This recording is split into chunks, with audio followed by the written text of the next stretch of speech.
ओम श्री गणेशाय नमः। ओम श्री परमात्मने नमः।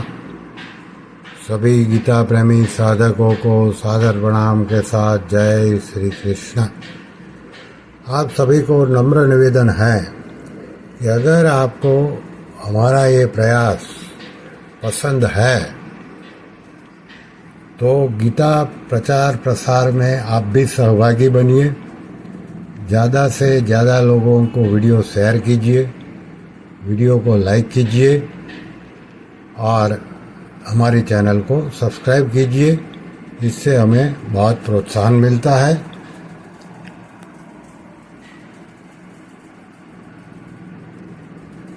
आज का श्लोक है 9वें अध्याय का श्लोक क्रमांक 1। अच्छा, उससे पहले एक दूसरी बात भी कह दे कि हमारा एक व्हाट्सएप ग्रुप भी है गीता प्रेमधारा नामक। अगर आप अभी तक इसमें नहीं जुड़े हैं तो डिस्क्रिप्शन में लिंक दी गई है, वो लिंक से आप जुड़ सकते हैं। धन्यवाद। पूर्व श्लोक में विज्ञान सहित ज्ञान कहने की प्रतिज्ञा करके उसका परिणाम अशुभ से मुक्त होना बताया। अब आगे के श्लोक में उसी विज्ञान सहित ज्ञान की महिमा का वर्णन करते हैं। श्लोक क्रमांक 2। भगवानुवाच राजविद्या राजगुह्यं पवित्रमिदमुत्तमं प्रत्यक्षावगमन् धर्म्यं सुसुखं कर्तुमव्ययम्।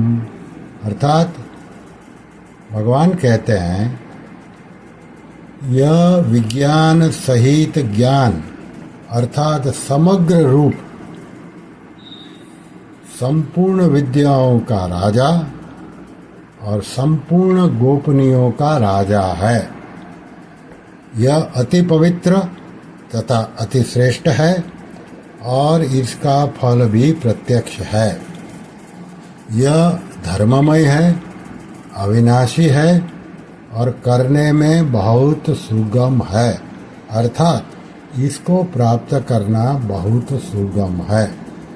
इस श्लोक को परम श्रद्धेय श्री रामसुखदास जी ने अपने ग्रंथ साधक संजीवनी में इस प्रकार समझाया है। राजविद्या, यह विज्ञान सहित ज्ञान संपूर्ण विद्याओं का राजा है, क्योंकि इसको ठीक तरह से जान लेने के बाद कुछ भी जानना बाकी नहीं रहता। भगवान ने 7वें अध्याय के आरंभ में कहा है कि मेरे समग्र रूप को जानने के बाद जानना कुछ बाकी नहीं रहता। 15वें अध्याय के अंत में कहा है कि जो असम्मूढ़ पुरुष मेरे को क्षर से अतीत और अक्षर से उत्तम जानता है वह सर्वविद हो जाता है। अर्थात उसको जानना कुछ बाकी नहीं रहता। इससे ऐसा मालूम होता है कि भगवान के सगुण निर्गुण, साकार निराकार, व्यक्त अव्यक्त आदि जितने स्वरूप हैं उन सब स्वरूपों में भगवान के सगुण साकार स्वरूप की बहुत विशेष महिमा है। फिर आगे है राजगुह्यम। संसार में रहस्य की जितनी गुप्त बातें हैं उन सब बातों का यह राजा है, क्योंकि संसार में इससे बड़ी दूसरी कोई रहस्य की बात है ही नहीं। जैसे नाटक में सबके सामने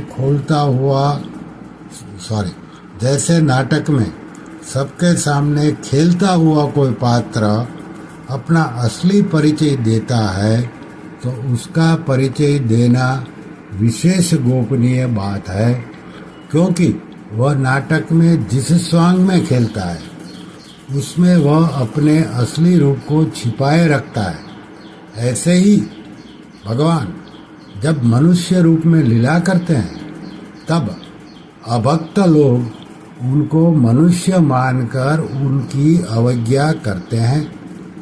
इससे भगवान उनके सामने अपने आप को प्रकट नहीं करते। गीता के 7वें अध्याय का 25वां श्लोक।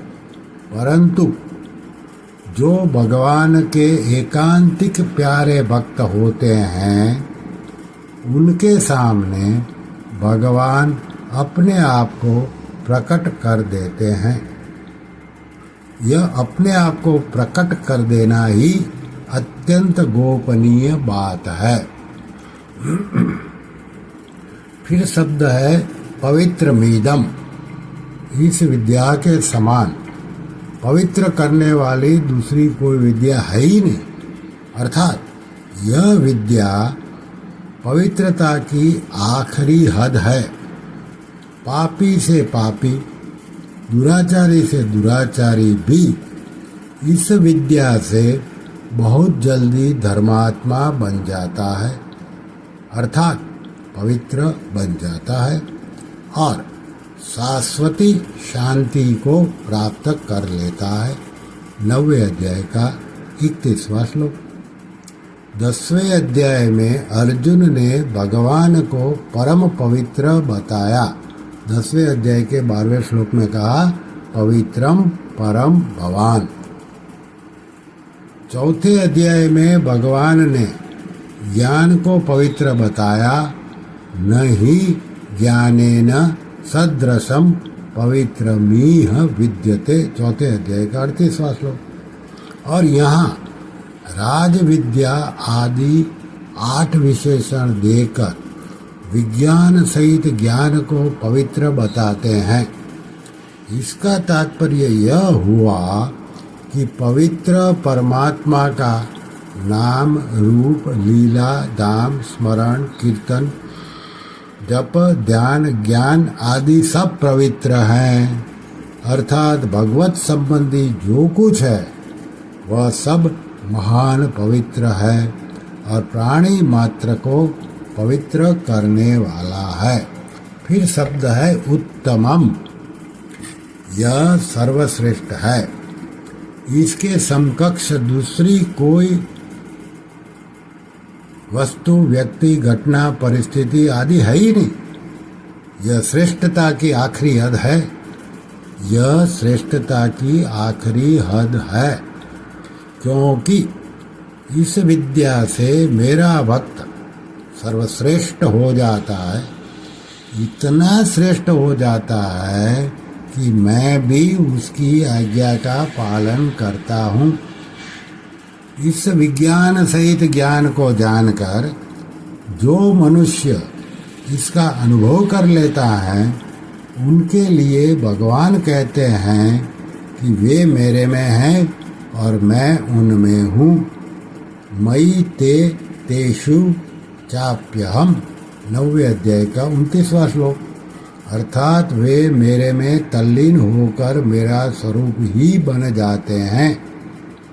प्रत्यक्षावगमम। इसका फल प्रत्यक्ष है। जो मनुष्य इस बात को जितना जानेगा वह उतना ही अपने में विलक्षणता का अनुभव करेगा। इस बात को जानते ही परम गति प्राप्त हो जाए, यह इसका प्रत्यक्ष फल है। आगे शब्द आता है धर्म्यम। यह धर्ममय है।